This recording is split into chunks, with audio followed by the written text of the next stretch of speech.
Greetings and welcome back to the weekly news roundup. I hope everybody had a good week. I don't think I said that right. I hope everybody had a good week and getting ready for a weekend. And I hope OBS cooperates this week. That would be neat.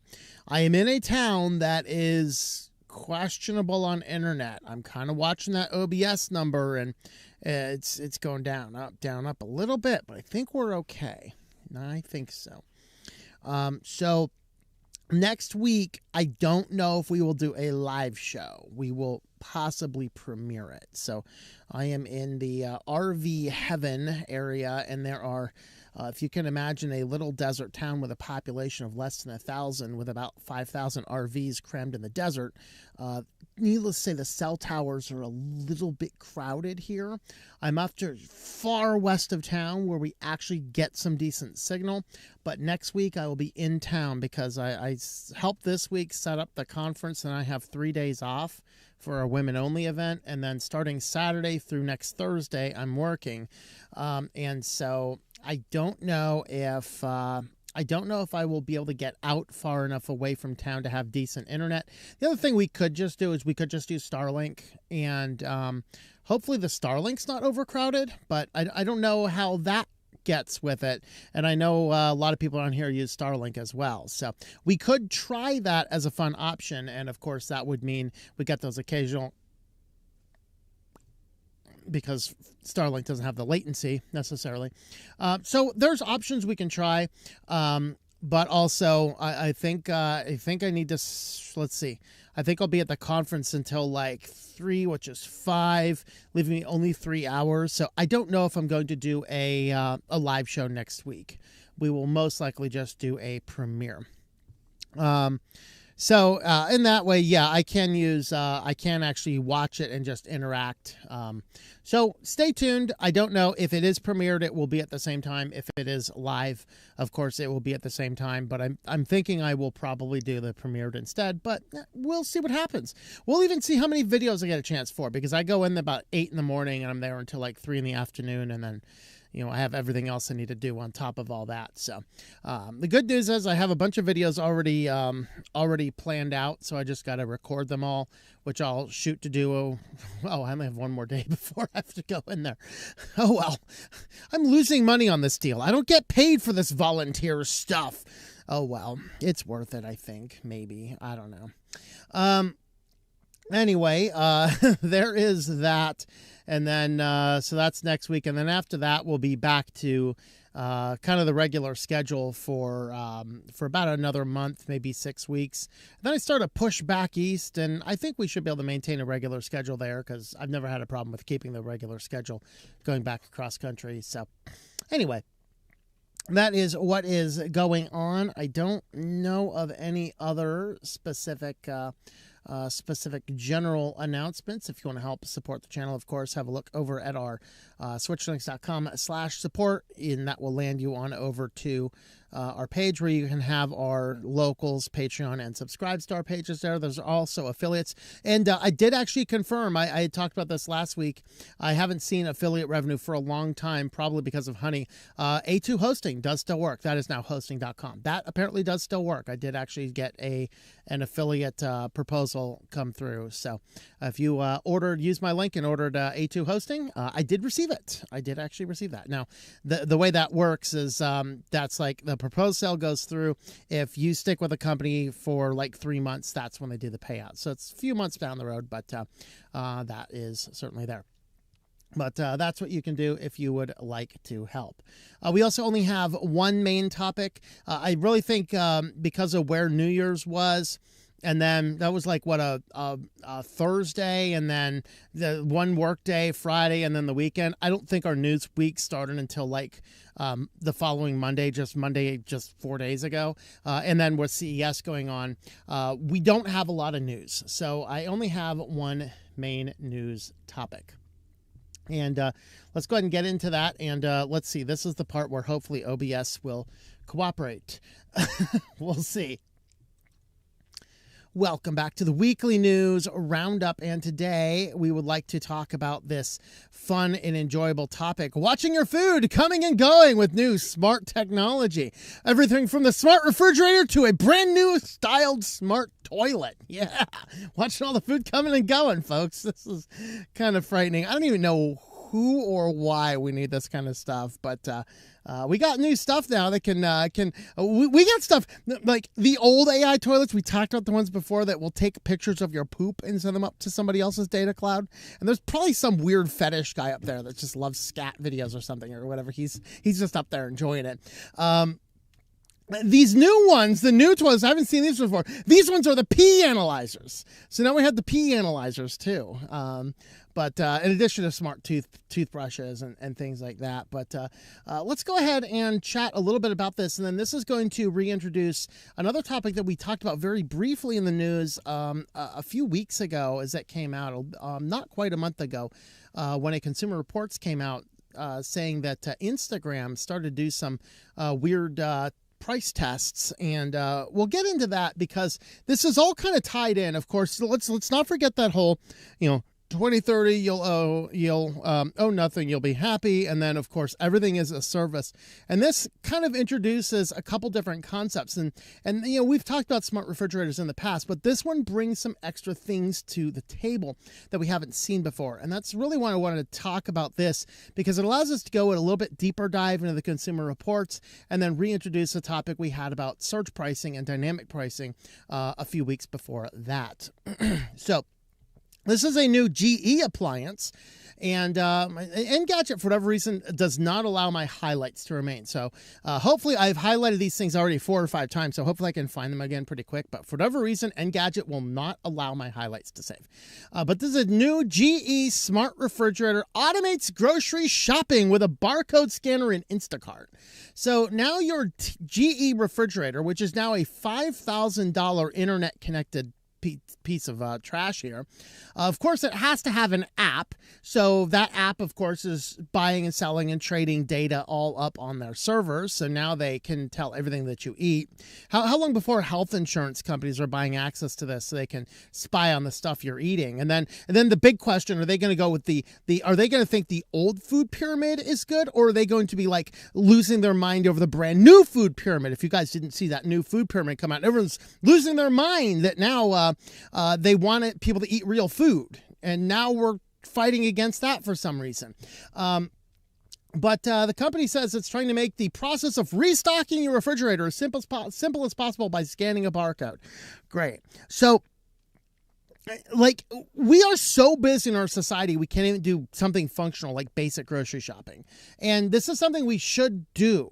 You go to the store, you kind of see what's on sale. You make some different decisions. And what this does is it streamlines further down the same products. Think of this. If you stop going to the grocery store and you're only scanning things in your refrigerator, you will be streamlined into things. Unless, of course, they're starting to sell you ads to say, hey, we noticed you're buying this. Have you considered this brand instead? Because, some Chinese company has, bought a bunch of ads and data and is trying to sell you some new garbage. You guys see there's a protein powder, I think it's being sold up in Northern California, that has an AI-generated nutrition label. It is cake batter that they're selling as protein powder.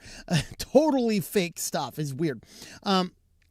But this is one of these smart fridges by GE, and this one has a built-in barcode scanner. So you can take the food out of your refrigerator and you can scan it if you're running low, and then it will just add that item directly to your shopping list. Now, this is the first principal problem. If you are eating food with barcodes on it, chances are that food is not healthy. You see, this is an orange. It doesn't have a barcode. This is a healthy device. If you go and you scan some orange juice, it's got a barcode. You go, ooh, that is not good for you. Generally speaking, if it has a barcode, it's probably not good for you. So this wouldn't even work for me because I eat very little barcoded food. But I do realize the regular normie people who are completely out of weight and eat poison all day long, this one might be a cool time-saving device for them. All right, so you can, you scan everything here. It will create your list. You can actually have that list on your phone. So if you do still want to go shopping, you have access to that list that you've scanned. Or you can just go ahead and process it through Instacart and have it delivered, eliminating the need to go shopping entirely. Now, of course, also inside it has some flush mount LED bars with cameras that can deliver real-time on-demand snapshots of whatever's in your refrigerator. Wonderful. So the fridge focus feature is supposed to prevent you from overbuying perishable produce you might already have by letting you see what perishables might go bad first. So there you go. We are letting AI ruin our brain cells to the point where we can't even remember what we have in our refrigerator anymore. But don't forget those perishable items generally don't have barcodes. How does that work? I now have a conflict in my refrigerator.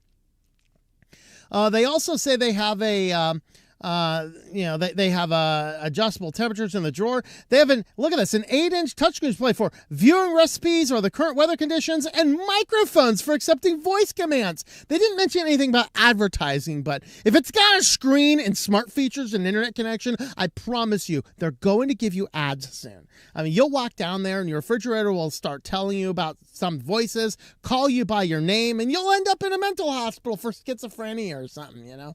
But anyway, when you're dispensing water, the dispenser is supposed to be smart enough to fill the container with the exact right amount of water using the built-in sensors. All of these sensors and cameras and stuff, like, in addition to being a dystopian nightmare, it also sounds like a lot of things could break on this refrigerator. And I'm just not really keen on that. So, I don't know. What do you guys think about that? So the assistant will be available from GE Appliances and select retailers starting at $48.99 for a refrigerator that will probably go bad inside of about 9 months. Maybe you get a year and a half out of this. It might be pretty good. But there's what they're doing. Now, I wanted to focus in on the Instacart part here because Instacart was exactly what Consumer Reports caught doing some shifty things with pricing, as much as 23% different price difference per item. And we're talking about a study that was utilizing the same city, the same store, literally a group of people from a city got together in a room and was given a shopping list. They all were Instacart users. So they all go into their Instacart. They all order the exact same items from the exact same store. And they found that many items were up to 23% price differentials on that particular shopping list. So this person paid 120, this person 114, this person 122, this person 123, this person 122. Now you can see the actual range here from 114 to 123 is about $9 difference. Now this is about 140, so maybe about a $10 difference, just under a $10 difference in there. Now, this was part of a pricing test. Now, Instacart said, yeah, we were testing these pricing features and we're testing these out just to see, just like any store would do pricing tests, they were just able to do it on a smaller local area. Now, they did say that after this investigation, Instagram abandoned the trial. So it sounds maybe it was one of those things that they were doing because they could get away with it. Maybe.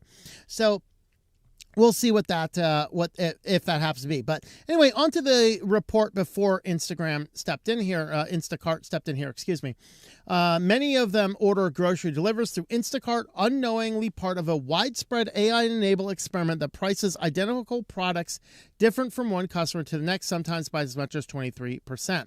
Now, several other stores were involved in this, and algorithmic pricing is usually invisible to customers who typically see only prices and the fees that are offered. Now, there are two plausible explanations.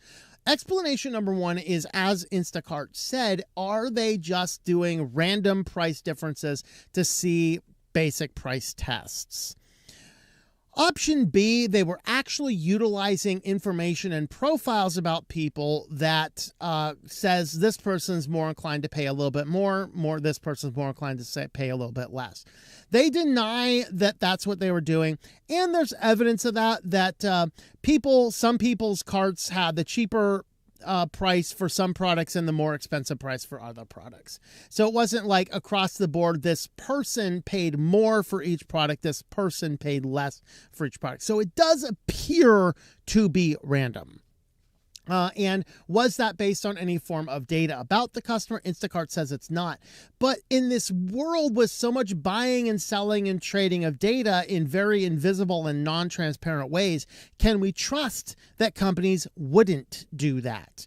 And the reason this is significant is if you have a smart refrigerator that you are relying on to scanning your grocery stores and offering to do a sale through Instacart, and they have collecting all this data about you, is it possible that they may start charging you more money if you think the service is worth it and you will not overcome the barrier to go back? In other words, if they get you habitually into ordering through their device, you are now considered a captive customer. It might be a higher barrier of entry for you to go back to the grocery store once having abandoned that habit. Is that something that they are going to start doing? Now, that is the type of thing that companies tend to do until they get caught. But for right now, Instacart is saying they're not doing that. So we don't have evidence one way or the other. I'm saying it is distinctly possible and it is within the realm of what companies usually do. So we have to be cautious about that type of stuff. They did say it only affected small portion of retail partners and will have a limited impact on customer pocketbooks and are similar to well-established in-store pricing practices. And charging different amounts to different customers. So the same product is not illegal or new. U.S. consumers have grown accustomed to paying different prices for the same airline seats, event tickets, hotel rooms. Of course, that gets into what would generally be called surge pricing. So that is where, no, we're going to configure and we're going to disagree to all. There you go. So in this one here, bad news for shoppers. Consumer advocates warn that digital pricing labels could result in surge pricing. So surge pricing is akin to, a big snowstorm is coming, raise the prices and everything while everybody's running into the store to get last minute supplies before the storm comes. Some cases that could be price gouging. Other cases that could be legitimate, perfectly legal price surging. There's a higher demand for products right at this moment. Therefore, we're going to raise the prices. Louis Rossmann had talked about that several times. There was a bodega downtown New York City, and he's in there, and they have a digital screen with the prices, and then there's lower prices, and then he's in there, and all of a sudden the screens change and the prices like tripled. And that just happened to be peak lunchtime for tourists. And so these bodegas were just saying, hey, these are tourists. They're coming to town. They have a reputation to hold that New York City is expensive. They'll pay whatever prices we want. It's kind of like not too long ago, about a month or so ago, there is a bar that is open only from only like 3 to 6 months in the year, only from Saturday and Sunday from high noon to 6 p.m. It's called the Desert Oasis Bar. And you jump on this road south of Lake Havasu City, and you drive out in the middle of the desert where there's absolutely nothing for 5 miles. And out there is this amazing little desert out there, which has live entertainment and more liquor bars than I want, especially for people driving down windy dirt roads. That's exciting. How many cars have moved down the embankment. But I go there because when else do you get a chance to go to a solar-powered bar in the middle of a desert? And I go out there and I'm like, okay, I'll buy a cheeseburger. The cheeseburger and fries was $32. Okay, now I'm going out there and I realize, I knew going out there it's going to be expensive. Okay, I'll buy a $32 cheeseburger because, you know, the last time I did that was on our trip to the Hard Rock Cafe in 1999 in college, okay? And so once every 3 decades, sure, I'll pay $30 for a cheeseburger, okay? Now, I walked out of McDonald's 2 weeks ago, 3 weeks ago, because their cheeseburgers were $12.99. $12.99 for a McDonald's cheeseburger? Someone's smoking something in the back there, I'll tell you what. But all this relates to surge pricing in that if there's digital price tags, the prices on items can be changed rapidly. And that's what Amazon was getting called out for. Albertsons put these in. And so the problem with surge pricing is they could go in. So if it's a super hot day, they might raise prices instantly on all ice cream items, cold drinks, and things like that. You'd go in, it's hot, you want something cold, you might be willing to pay more versus the blizzard's coming. So yeah, the ice cream's not going to be particularly expensive. expensive, but who knows, maybe maybe you're grabbing milk for the week because of the blizzard, so they could surge price that. Now, there is a separate thing called surveillance pricing, and this is the thing that we're starting to see and we're starting to get some discussions on. And surveillance pricing is setting prices based on what they know about the customer. So if all of their data goes in and they say, hey, we happen to know this particular customer will be willing to pay more information or more money for this product because of all the information we have about them, surveillance pricing allows them to charge more on a per use basis. And so the challenge we have with grocery stores is it would be near impossible. I think we might have the technology, but I'd say it's pushing it to have in-person surveillance pricing. I don't think we have that right now, but we're getting close with the fact that some of these grocery stores are saying, hey, if you shop on our app, it's super easy, and you come in and you bring your pricing gun and you just go in with your cart and you just price things with the gun as you go out, and you just push the button and it pays with the app. It's super convenient and it's no contact and all this kind of stuff, and you just return that little thingy there to the wall on the way out. They could introduce surveillance pricing with that type of tool, so long as they take the price tags off of the products in the store. That would be a bigger barrier. I think if stores started removing all price tags from all products in the store, they would have a whole lot of pushback right now. But if they can transition more and more people to using things like the GE smart refrigerator, and they can use that particular item to get more and more and more people used to shopping with apps, they push the refrigerator, they push the individual service, they're pushing the grocery pickup where you're placing the order online. Understand that. If you're placing that order online, you are susceptible to surveillance pricing. You might be going into that app and you might be paying more for individual products. In fact, DoorDash, Uber Eats, these do this. If you go to that McDonald's, that stupid cheeseburger's $12.99 because somebody over there is smoking something. But if you go onto the app, that same cheeseburger is probably $15.99 because you're willing to pay for it on the app up front. And that would be an example of surveillance pricing. And so the question is, are they going to charge me $15? Maybe they'll charge you $15 because you're addicted to Uber Eats. And they might only charge me $9 because I think it's stupid to buy your cheeseburger on your app anyway. And so, you know, whatever that case happens to be. But the introduction of these digital price tags has caused many people to suggest that it's open to surveillance and or surge pricing based on this. But there's still a little bit of discussion back and forth. I think some people are still confusing the terms because I don't see surveillance pricing happening in a physical retail division right now. But Delta was involved in a surveillance pricing scheme where individual people for the same flight, same time, same order would be charged differently. And as far as surge and maybe not individual surveillance pricing, but flock-based surveillance pricing, Staples was actually found guilty of that by the FTC by having higher prices in lower income neighborhoods than in higher income neighborhoods on the same price, same products. Now, of course, that tends to happen. Lower income neighborhoods, you tend to have more retail theft, and that means that prices would be set higher in those stores to account for shrinkage. And so you have that to consider as well. Now, if all this wasn't nonsense enough, we have now the brand new first time I've seen the instance of your smart pee detector. And so this is a great one you can hold over your teenagers to be like, hey, just so you know, every time you go wee in our toilet, we're going to be measuring you for drugs. There's an application here. All right, but the Vovo Smart Toilet 2026 Innovation Honoree by Consumer Technology Association was cited with benefits for elderly and people with disabilities. All right, so it comes with things like automatic lid opening and closing, auto flushing, and bidet functions. Ooh. All right, but it has built-in urine analysis sensors that track users' health and displaying the results on a wall-mounted monitor. Of course, all these results go up into an app where they can very easily collect that stuff and sell it to your insurance company. How wonderful.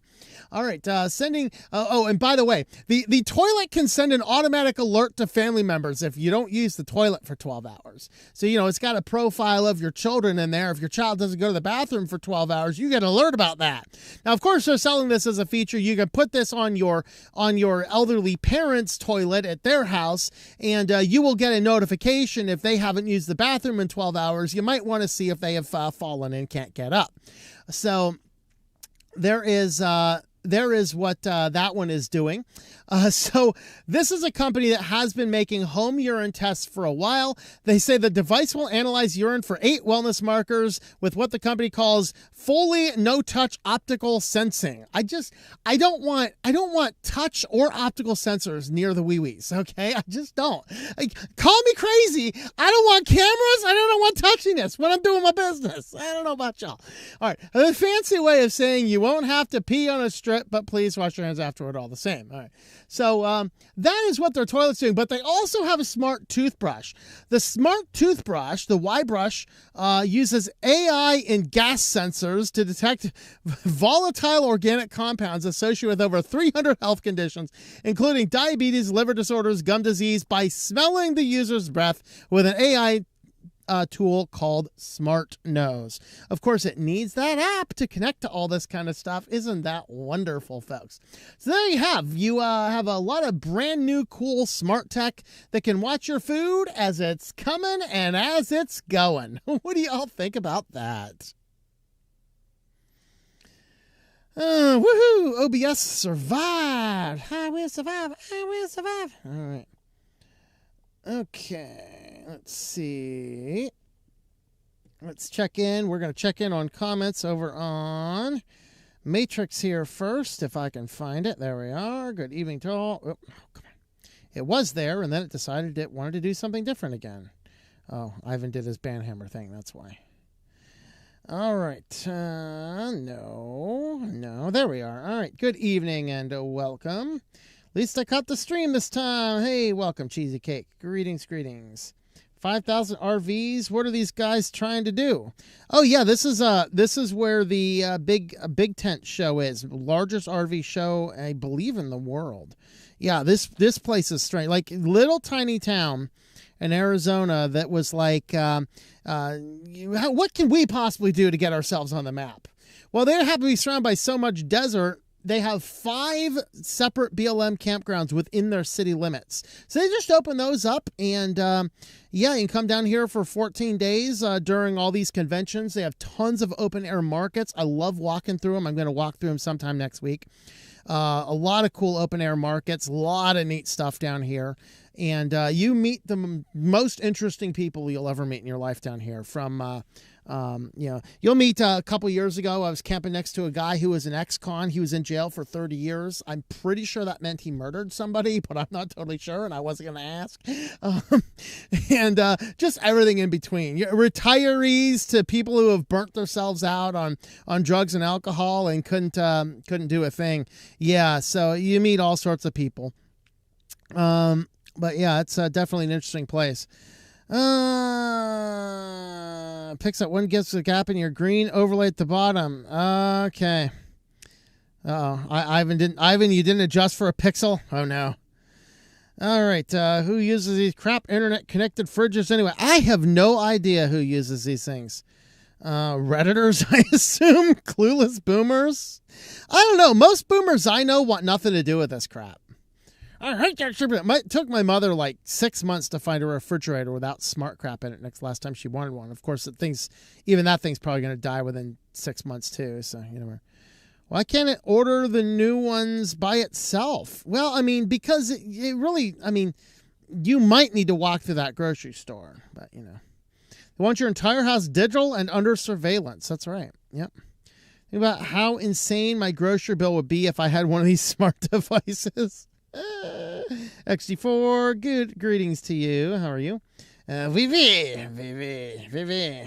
It's on the chat, but on that account, I forgot to add my new account here. All right.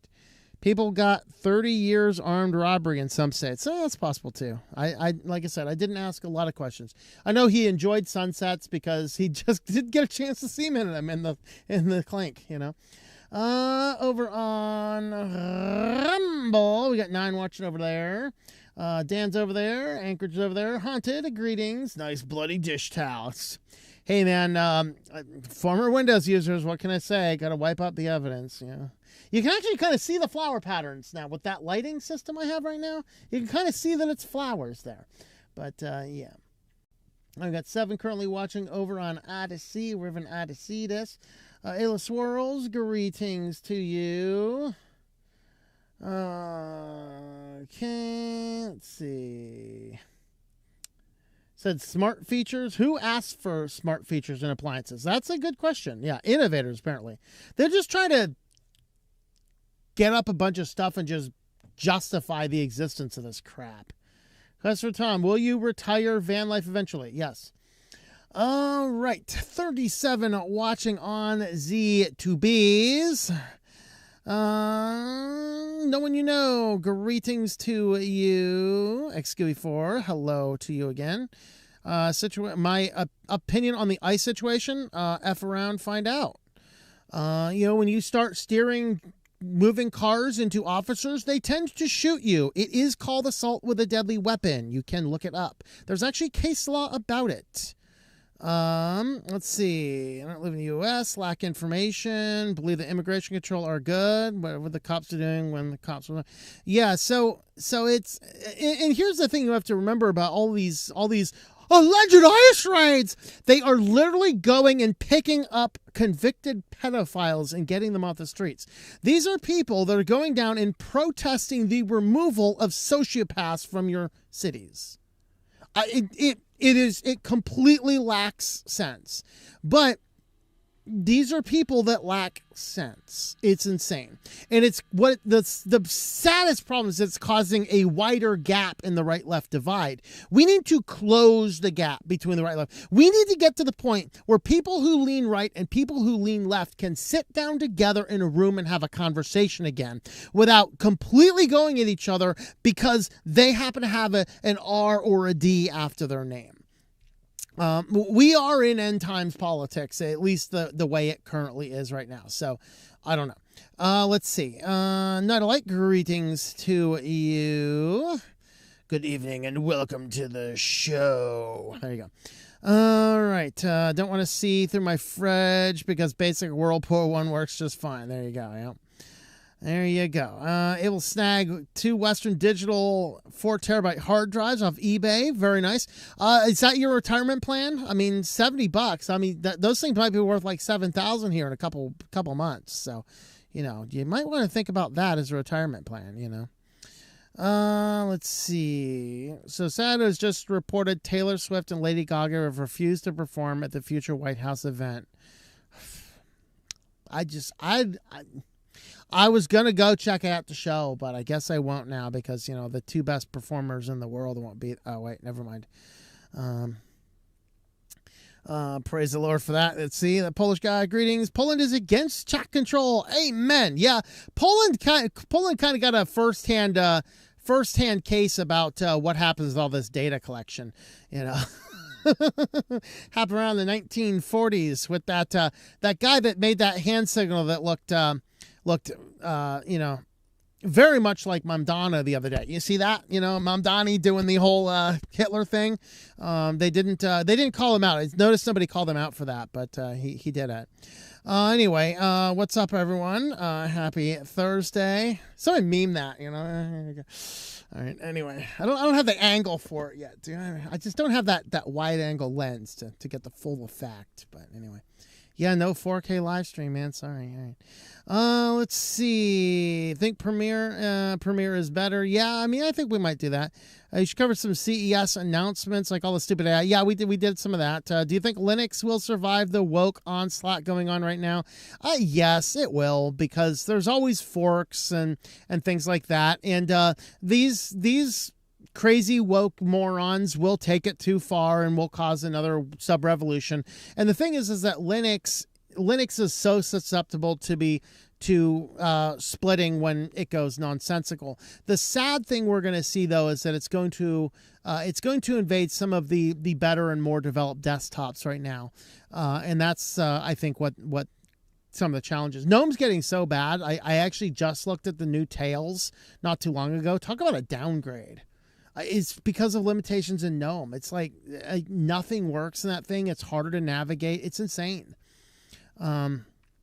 Anyway, do you think that Linux will survive? Yeah, let's see. I did that one. Most smart think about my toothbrush as a DC motor, AAA batteries, and replaceable head.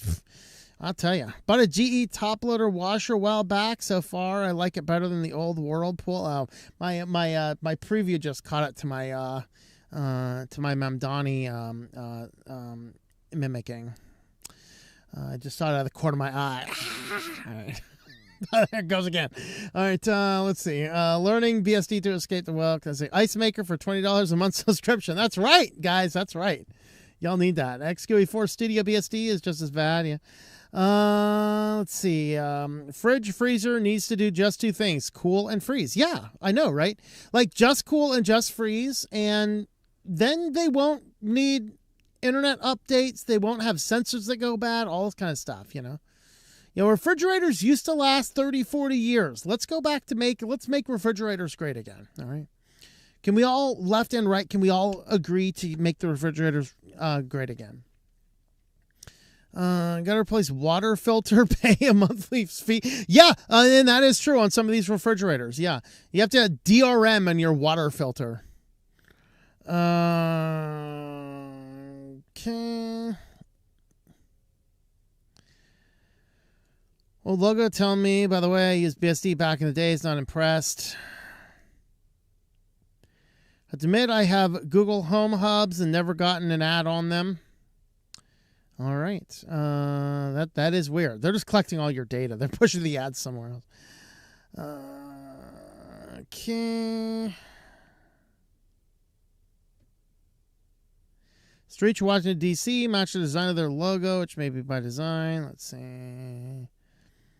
Okay, he's in Quebec. Wouldn't expect him to know that. Let's see.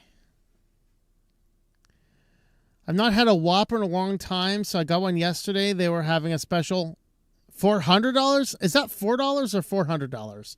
Okay, $4. I was going to say, I mean, $400 for a Whopper. Wow, that's a Whopper of a bill.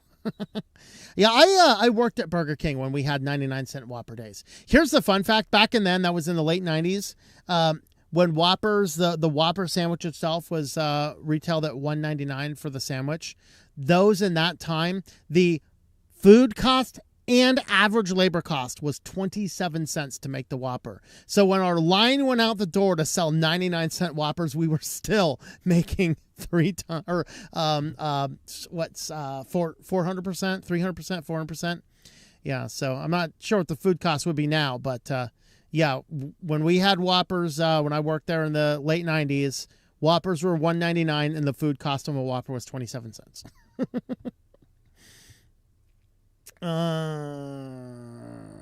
Okay.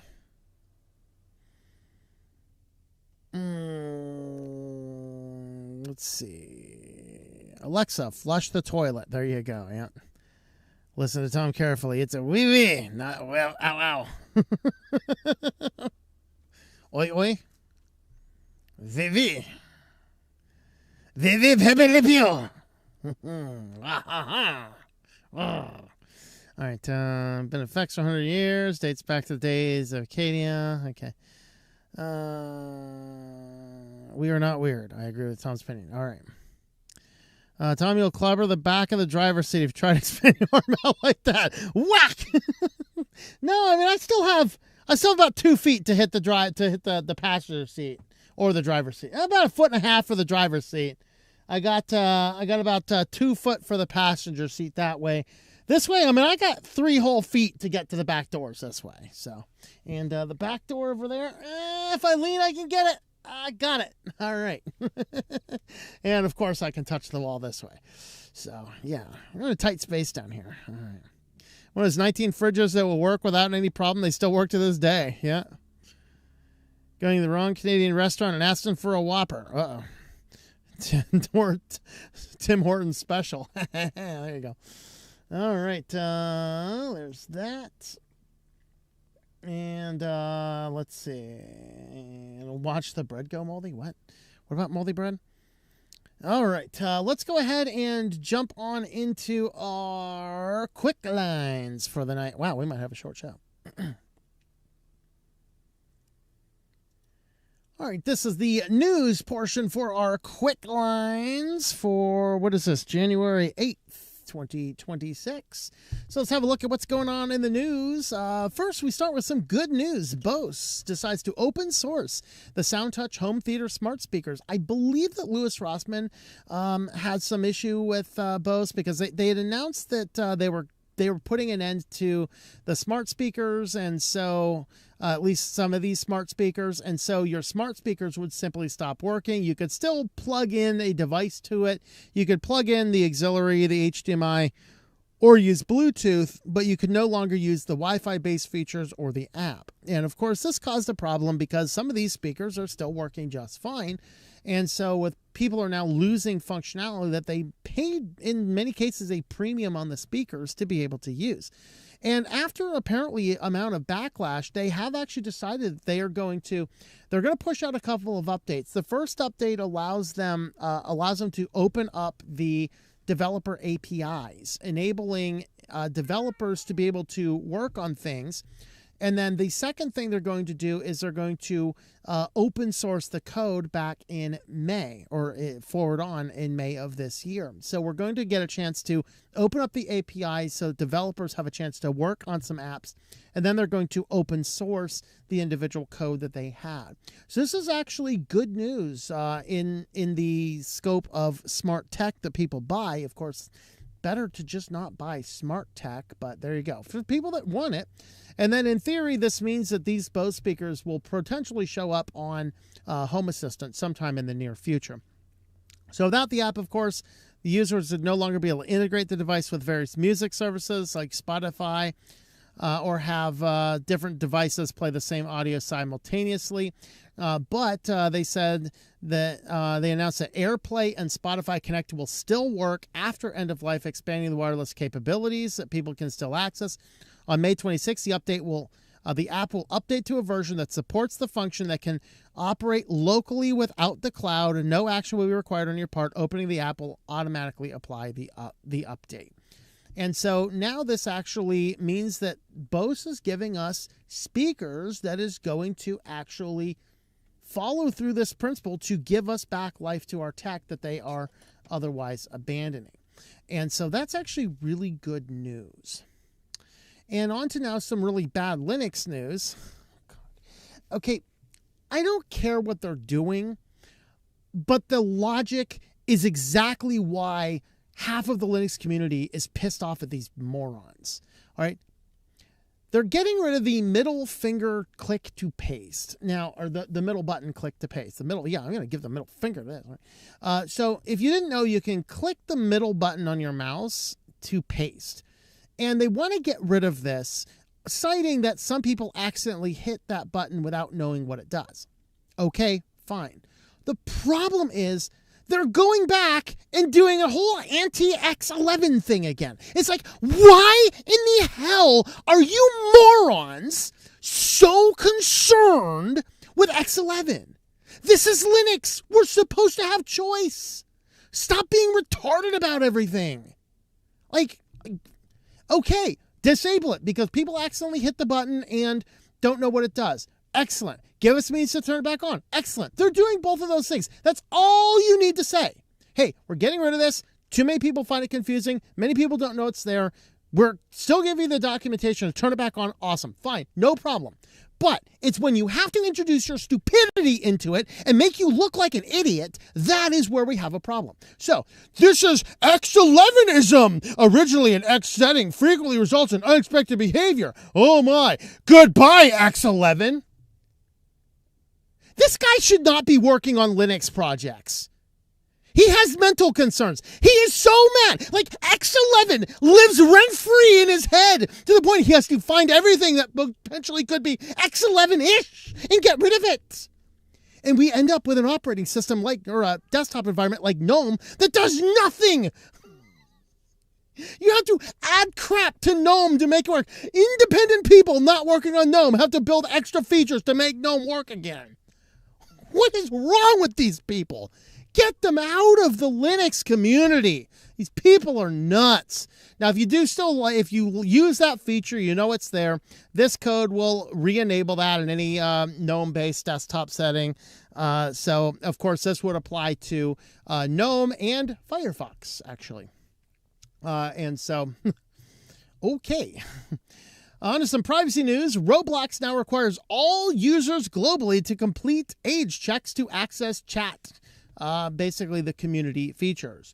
So following the wave of lawsuits and investigators over child safety, Roblox have implemented mandatory facial verification.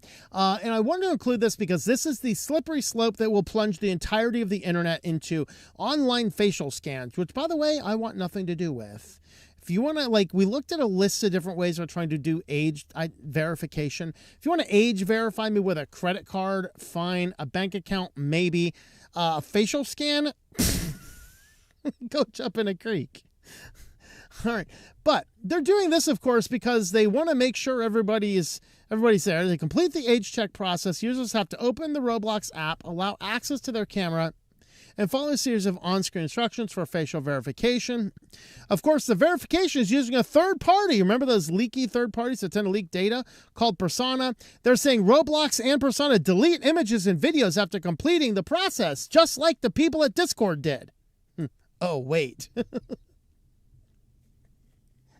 Did we say that? All right. All right, so the company says users who are 13 and older can also choose to verify their age through ID verification instead of verification. So I guess if you're 18, you might have that option to use that whole credit card feature. Who knows? So you don't have to verify your age to use Roblox, but you need it if you want to use any of the chat features. Then they have several different age categories: under 9, 9 to 12, 13 to 15, 16, 17, 18, 20, and 21 plus. So the way this works is you use the age verification, and then you get put into your category, and then you can talk to anybody from an adjacent category. So if it marks you as 13 to 15, you can talk to anybody who's 9 to 17. According to their individual breakdown. So that's kind of what they're doing. They say the new age check requirements will provide a more accurate way to verify users' ages compared with simply having users enter their birth year when creating an account. And there is, what is that quote from Star Wars? And that's how democracy dies. That's how internet privacy dies. How wonderful. All right. This one here I want to cover because I do cover some Wegmans stores, but it caused me to think a little bit and speculate a little bit and then wonder, is this as big of a deal or not? I don't know. So Wegmans stores, if you're not familiar with Wegmans, it's a pretty good higher-end grocery store chain based out of New York, and it services the Northeast area. And so Wegmans is storing shoppers' facial scans and biometric data to ID customers and boost security. We understand the concern. So, new signs unveil that some Wegmans across New York are warning customers that personally identifiable biometric data such as facial recognition scans are being stored while they shop. Now, here's the thing. New York City has a law requiring any stores using biometric data to post signs. Other places don't have that. So the question is every Wegmans store doing this, or are just the specific high-risk ones doing this? And we don't know exactly without getting involved in there. All right.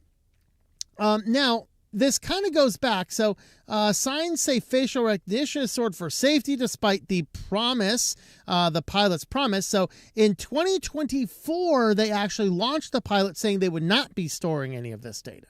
So Wegmans collects, retains, converts, stores, or shares customer biometric identifier information, which may include facial recognition, eye scans, and voice prints.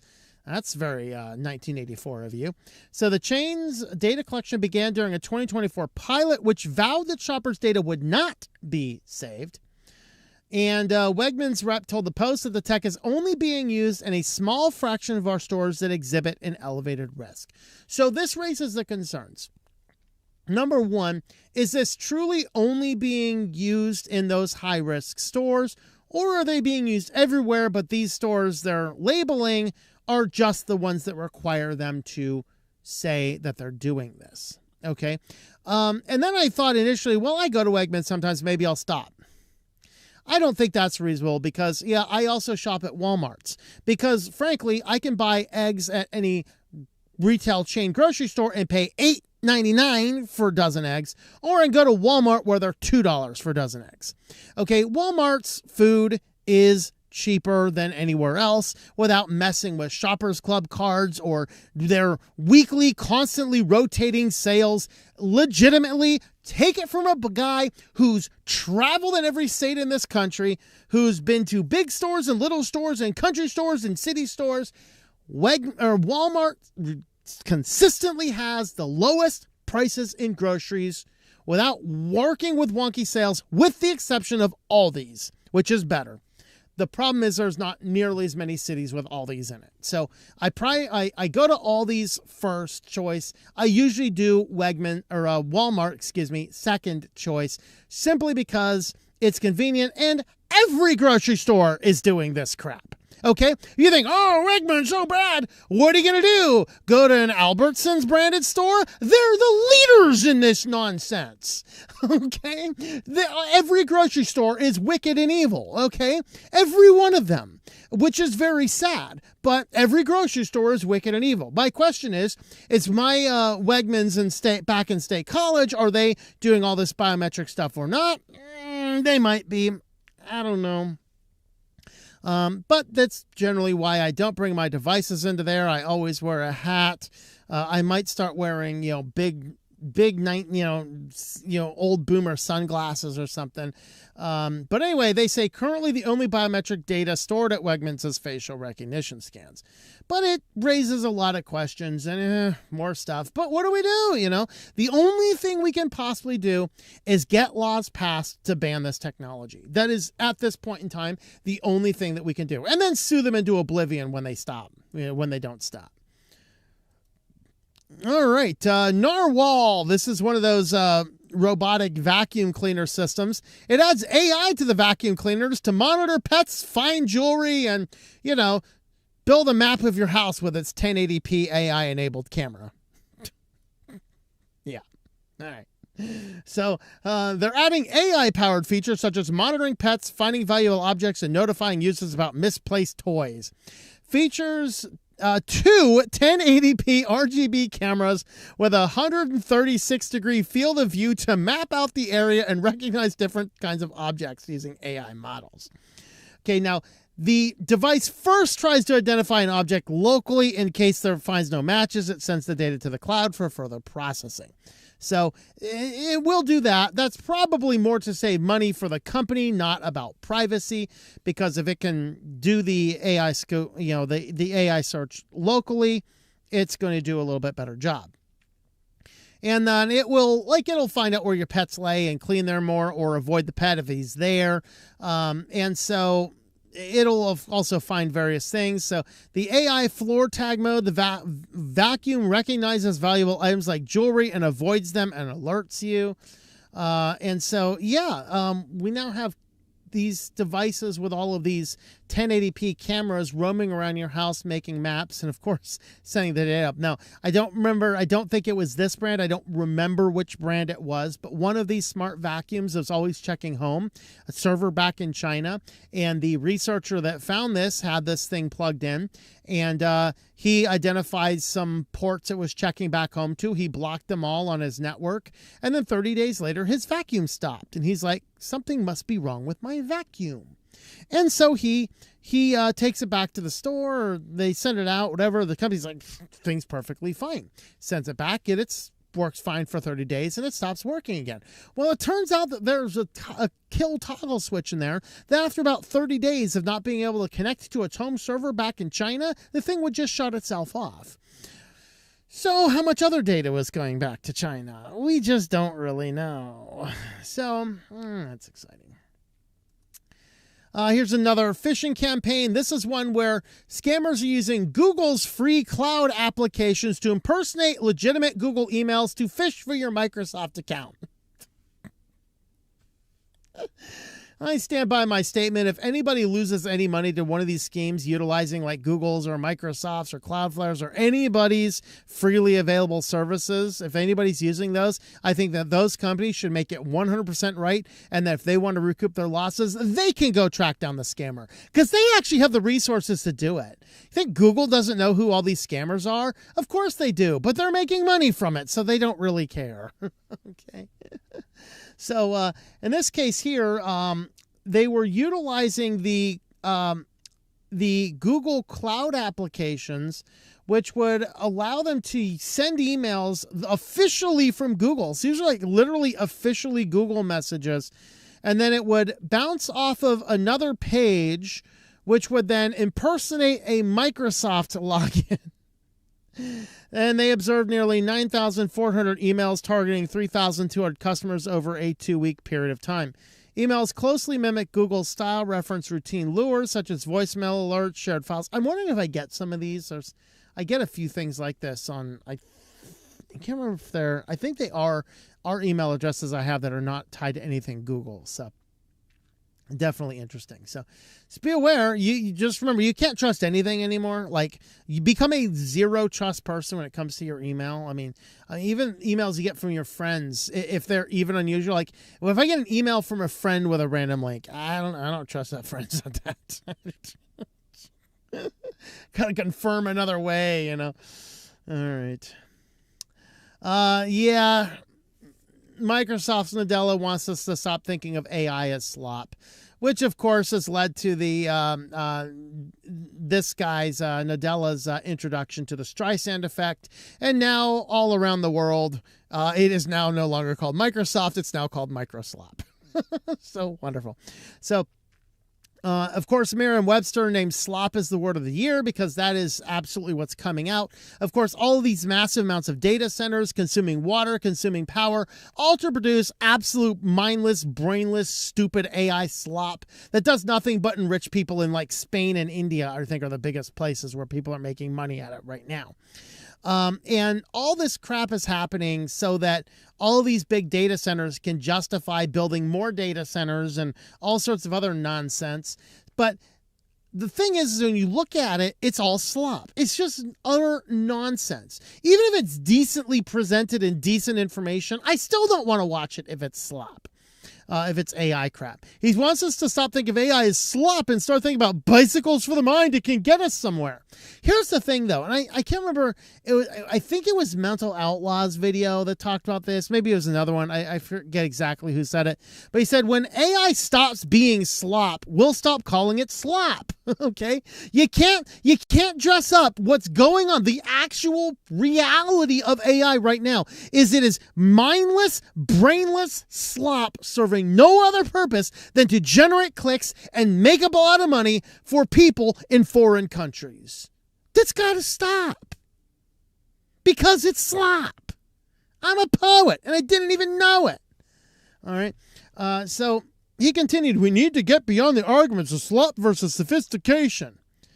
I don't know if has this guy ever used AI? What do you guys think? Has he ever used AI? Has he ever realized how stupid AI is? This was a fun thing with my locally hosted models. It's like, I've got a new year. Of course, the big thing that everyone's looking for in New Year is how to improve whatever else. So I go into my locally hosted AI, pull up a llama, and I tell it, hey, give me some strategies for getting ahead in 2026. The data for these models is 2020, so it thinks like 2026 is years away, and then proceeds to write me an amazing article pointing about the utopia 2026 is going to be. I'm just like, this is like in 1985, looking ahead in Back to the Future Part 2, thinking we're going to have flying cars in the future and 3D Jaws and hoverboards, and what actually happened in 2015, a bunch of morons are running around sheer stupidity. But that's how the AI was thinking. It's thinking, well, it's only 2020. Think of the amazing innovations we're going to have by 2026. because AI is slop. So I had to dump all those articles and rewrite them saying, hey, give me some tips and strategies for this topic for a brand new year. Okay, I had to be more generic, and therefore I got a more generic article. Okay, whatever. So there you have it, right? Because AI is slop. All that long story to say AI is slop. You may see he's not only urging everyone to stop thinking of AI-generated content as slop, he also wants the tech industry to stop talking about AI as a replacement for humans. Even though that's kind of what we're seeing happening all over the place, lots of AI is replacing lots of humans. Much of AI agent marketing uses the idea of replacing human labor as a way to price it and justify its expense. Okay. Yeah. Oh, I wanted to look at this in here. This was here. The approximately 100 occupations most exposed to AI automation are actually outperforming the rest of the labor market in terms of job growth and real wage increases. That's what he said. So that's the report found. The problem is the Vanguard report concludes that those who are mastering AI are making themselves more valuable and not replaceable. So what happens is there are actually fewer people. And the reason you come to the conclusion that these 100 occupations, the reason they're actually outperforming the rest of the labor market is because they are no longer offering jobs in those areas. Sometimes when you read these reports, you got to read between the lines. So I looked at the Vanguard report and I read through the Vanguard report. And the problem is they're measuring unemployment. Well, the unemployment in this area. Unemployment is a measure of how many people are looking for jobs in that area. If there aren't jobs to be looking for, you can't look for them, can you? I can't find the Pikachu around the corner if the Pikachu's not around the corner. Right? That's why those jobs are saying they're outperforming. But what happens is fewer people are in those jobs, and those fewer people are those that are mastering AI, not those utilizing AI for slop and not those rejecting it altogether. That is a sad statement. And that's why for me, I would prefer that we don't have AI, but it's upon us. And so it's our imperative to learn how to use it properly and to master it. Otherwise, we're going to be mastered by it. So you can either learn how Skynet works, or you can be destroyed by it. Those are kind of your options. You don't have a whole lot. But the irony of Microsoft's own actions last year helped give rise to the AI is coming for our jobs narrative. The company laid off 15,000 people in 2025, even recorded revenues and profits, record revenues and profits. So they made more money by laying off more people and turning more stuff over to AI. So Nadella is mad at the world saying AI is coming for our jobs. Meanwhile, AI is actually coming for our jobs. Kind of crazy. They weren't alone in laying off workers while pursuing AI. Responsible for 55,000 layoffs in U.S. in 2025, according to research from Challenger, Gray, and Christmas. Wow, I didn't know they did an article. I don't know. Didn't know Christmas was involved in doing that study, but anyway, I guess it was. So there you have it. All right, and California lawmaker proposes a 4-year ban on AI chatbots and kids' toys.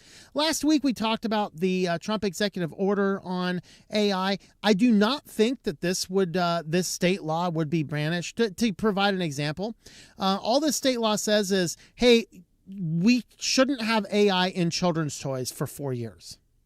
Now, I think we shouldn't have AI in children's toys ever. But I'll start with 4 years. That's fine. We can pass this one for 4 years and then carry it on. All right. So they're, of course, citing a lot of things going on. They want to place a 4-year ban on the sale and manufacture of toys. In fact, this completely follows Trump's executive order because it's seeking to have a limitation. It's seeking to figure out ways to have safeguards. It's seeking to protect children. It completely satisfies the December 12th executive order. So for all the people like, deregulation. No, it doesn't. It doesn't. Watch that video. We actually read the entirety of the thing. Well, at least we read the vast majority of the thing. This law would not violate that executive order. And I agree. I think this is a good law, although I don't think it goes far enough. It says our safety regulation of the kind of technology are in their infancy, and we will need to grow as exponentially as the capabilities of this technology do. Pausing the sale of these chatbot integrated toys allows us time to craft the appropriate safety guidelines and framework for these toys to follow. Legislation also follows several concerning incidents involving AI, chatbots, children, and adult content. Oh dear. So that's kind of what the gist of the bill is, a 4-year ban on AI. And I think that's actually a good thing. Like I said, I don't think it goes far enough. Here we go. And some Hyundai workers get a glimpse of the future, courtesy of Boston Dynamics. So there's actually a number of different video clips in here. This is like a 2-minute video clip. Effectively, this is the new Atlas robot. Let me jump in. I'm going to mute it there, though. So basically, they have the Boston Dynamics new version of Atlas. They're utilizing Google's DeepMind AI. I think it's the DeepMind. Is that the one from Google? They're utilizing that for the software, and then they are training these to do individual tasks. And the tasks they're doing are, of course, those very human-like tasks that humans would otherwise have been doing. So there you have. You have all these guys in the background are watching this robot do their job, and they're like, oh, boy, got to polish up that resume now. So, yeah, now the robots are coming. Now, Hyundai is known for having automation. They have a balance of machines and employees in there. So now, though, they're introducing these humanoid robots. You look at it going, wait. You're telling me that one of these robots costs the amount to keep an employee on for 1 year, and it doesn't have to take breaks? Well, maybe take a break to charge. But I can have some of these guys, and they won't complain. They won't ask for raises. They won't ask for time off. Maybe it's about time to replace a few employees. So there you go. If you're in this type of manual automation job that you're thinking traditionally has been a human type job, yeah, these robots are being trained to take your human jobs. So, hey, Nadella, can you clarify what you were talking about there with your when you stop thinking about it. This is robotics, but it's also AI, because it's the software that makes it run is AI, and the hardware, of course, is robotics. So there you go. There's the employees being like, oh dear, the robot's doing our jobs for us, guys. We need to have a revolution, otherwise this is going to be our future. Right here's our future. And so, then we got a bunch of other stuff over here. Let's see. Let's read some of the comments. And they always find some good tweets on these. So now the robots are running the factories, and we just chill. Yeah.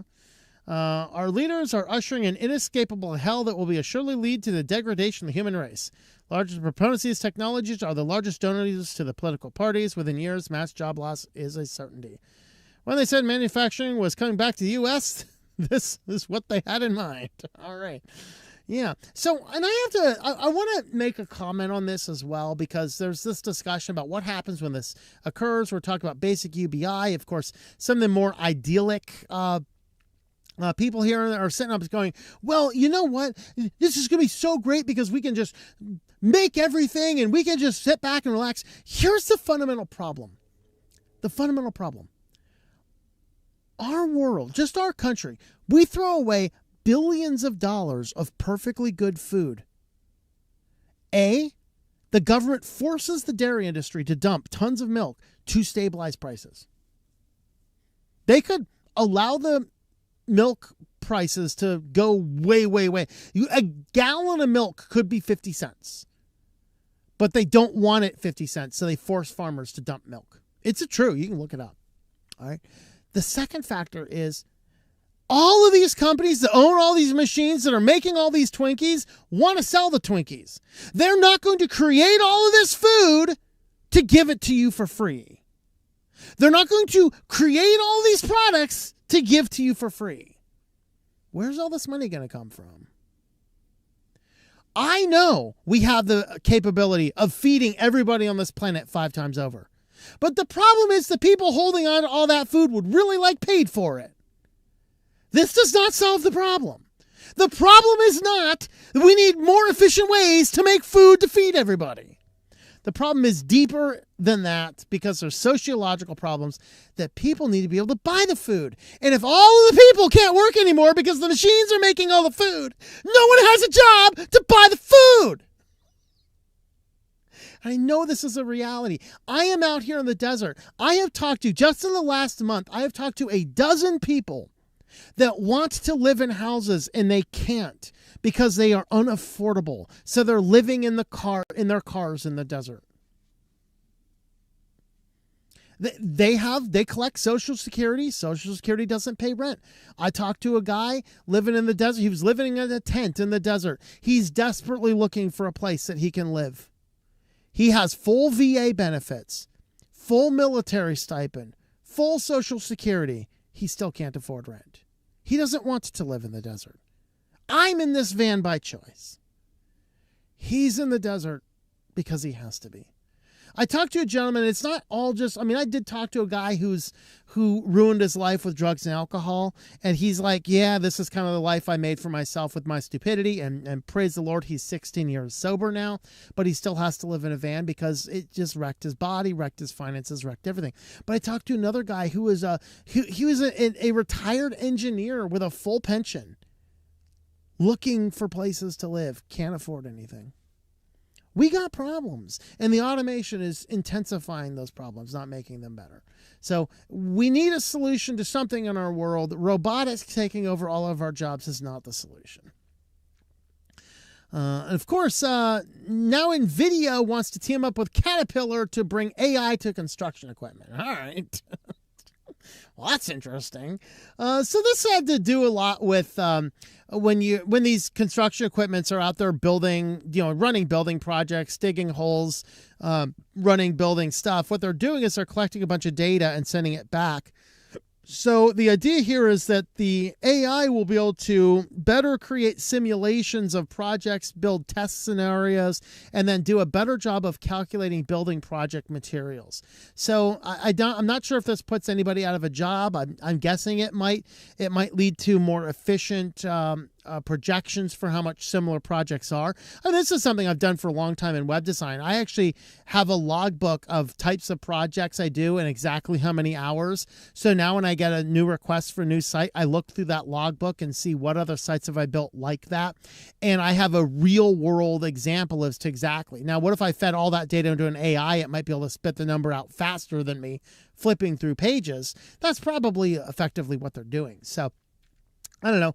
It's an interesting approach, but it's weird to think of NVIDIA teaming up with Caterpillar. Of course, this also means now we'll have a lot more expensive construction equipment, and this could only mean prices for construction projects will go up. So if you were looking for affordable home prices, this probably puts a damper in that plan. But don't worry, we might have 50-year mortgages.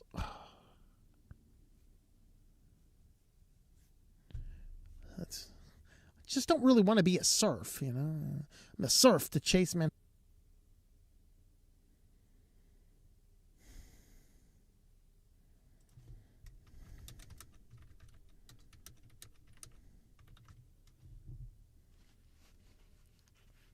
All right, I think we might be back. Are we back? Oh, boy.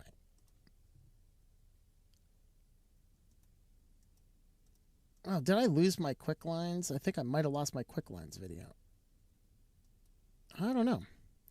I might have lost my quick lines video. All right, we are good to go. All right, are we good to go everywhere? Yeah, it was OBS just ran, like it wasn't doing the same thing it did last week. It just randomly stopped and crashed. Oh boy. Video and audio is off, just refresh your page. If video and audio is off, just refresh your page. It should be fine. So we'll jump on over to Sillyville next. And first up in Sillyville, we have Smart Lego Bricks introducing a new way to build. All right, so these ones here, it just seemed to me like a little bit more like just bricks that are more sensory to what's going on in the environment. So the theory they had here is like if you have a helicopter and you're spinning around the propeller, then it will detect how fast it's going and make propeller sounds, compatible with the speed. So I think that's probably the situation, what was going on there. So there's actually what Lego's up to. So if you Lego fanatics out there, you might have some good things. So they say Luke's Red 5 X-Wing building retailing at $70. There's a throne room dual and A-wing set, $159. Those ones are smart play systems to animate things. So there's a little bit about what Lego's doing. Okay, that's interesting. And now we have the robots are actually out to get us. Food delivery and robot takes out a motorcycle in L.A. So now, granted, the robot should be able to look for stuff like this, but the motorcyclist was parked on the sidewalk, which he shouldn't be. But here comes our cute little delivery robot. It's coming up. It sees the motorcycle, and it says, "Get out of my way, you punk. I'm out of here. I'm coming for you." All right, so there you have it. Obviously, the motorcycle should not be parked on the sidewalk, but you'd think that this smart automated device would know not to try and pass in a situation like this, because what if that was a person in a wheelchair? Is this thing going to assault the poor disabled person, knock him out of the wheelchair because it's got to get that food delivered in under 30 minutes or your pizza's free? I mean, I don't know what's going on here. But at the same time, the robots are out for us, so yeah, people are saying, yeah, you shouldn't be parking your motorcycle on the sidewalk. But if it treats a motorcycle like that, is it going to be functional for everything else? I don't know. And on our final Sillyville news, AI-generated police report says officer turned into a frog. Trust the AI, folks. It's going to save the universe. These are those stories that makes me think that Skynet will probably not kill us. It's just too stupid.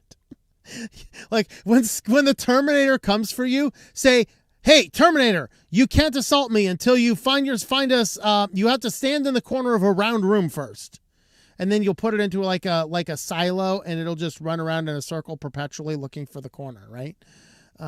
So the Heber City Police Department was testing the Draft 1. So I think we talked about these when they first came out. So you have a body cam, of course. All police are carrying these body cams now, which is an awesome thing because first we have the number of body cam videos coming out is just glorious. And then all these people that were like these people on the one political side, they're like, "These racist police officers are just shooting everybody." Now we get to see what they actually put up with and find out that, yeah, nearly every single time they pull that gun out, it's justified.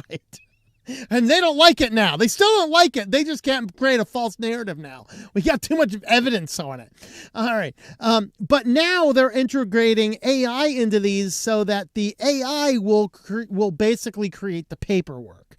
Now, this is actually decent because otherwise a police officer has to sit here and just do a ton of paperwork on every single call they do. And the more complicated, the crazier it gets. And so with this, they're saying that let's let the AI do the basic police report. And then assuming that the police officer reviews the report properly, it should be fine.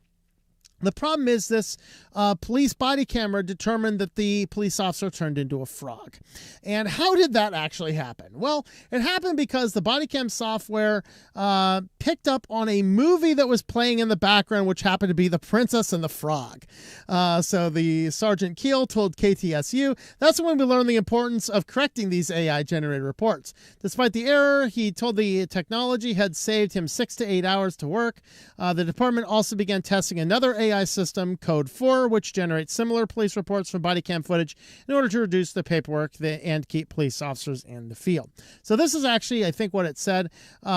They began testing the Draft 1, which automatically generates a police report. The goal is to reduce paperwork, but the software misinterpreted background audio, requiring the department to correct the report and explain what happens. So I thought it had a better explanation of the actual report it said. It literally said that the police officer simply transformed into a frog. Maybe I saw a different article on this.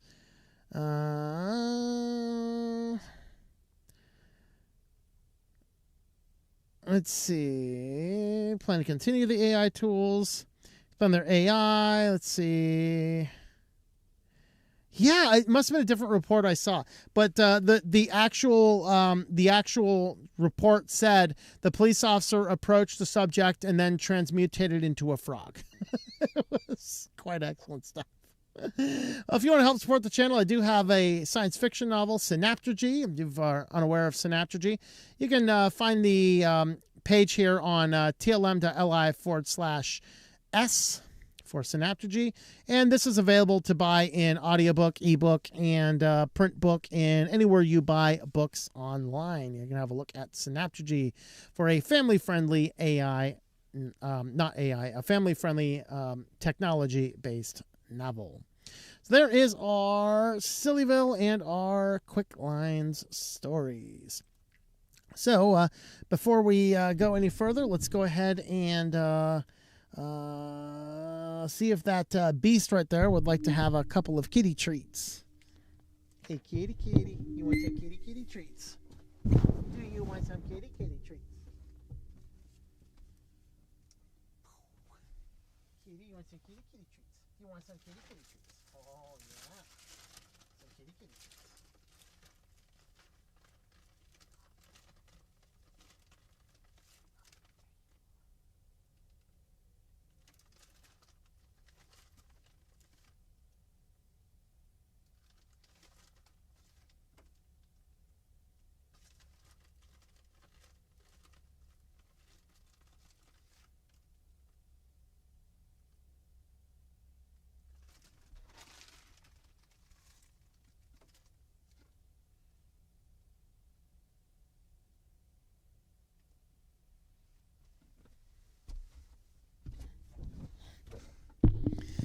All right, so the kitty has been fed. Let's go ahead and see where we are at. Hopefully, the other channels still running. Let's see. I'll allow it. There you go. All these the best. Oh no, I didn't do it.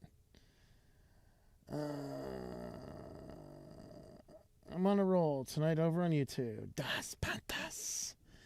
All right. Hello from Odyssey. Each day that goes by, it's much enjoyed to be on BSD. There you go. When the gnome went too far. Oh, yeah. Darn OBS, you're back now. Yeah. That was actually, I'm surprised OBS came back that quickly. I don't know. I don't know what's going on with OBS. Something's going wonky on this thing.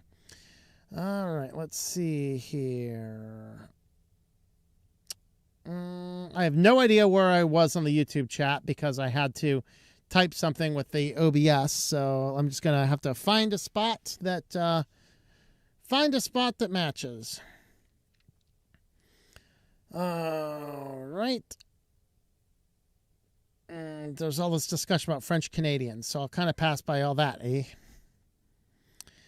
All right, Gorillas in 1960s. Okay, I remember doing that one. I think we were right about down here. I wonder if Louis Rossmann went back to Graphene OS since Calyx OS took a break, updating their OS. I have no idea.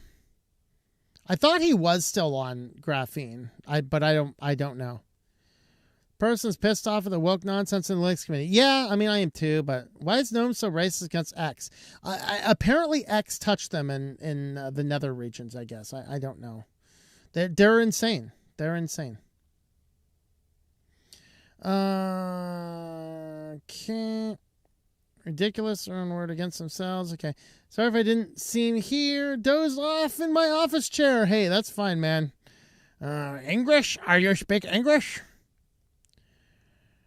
Okay, look up the ViewMaster and Microdot to see how viable it'd be for perfect off-grid bookstore. Oh, ViewMaster and Microdot. No, I didn't look at those. Not familiar with those. VSS, Neighbors Girls, not just Strawberry or Penny as much. There you go. Rosie, let's see. Okay. What would Norfolk find if somebody's lost keys? There you go.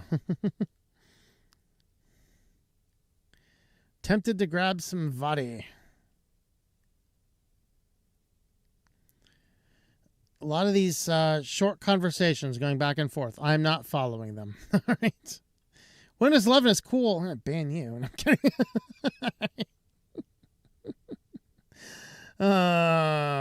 Let's see. Windows fan is left wing. Go Windows 11. So, I mean, We won't ban you for Windows 11 here, but you're not going to find a lot of Windows 11 love over here. I don't know, man. But welcome anyway. Welcome all the same. Gonna pilot need 2 wings to fly, but I'd love to see myself spinning around on the ground for a moment. There you go. Okay, put into children's toys, and you get Chucky and toy soldiers. Yeah, imagine that. These bipedal robots all look like they need a bathroom really bad. Or an auto pen. I don't know. Love that. Love to have bricked computer. I will stop. I will eat. Bye.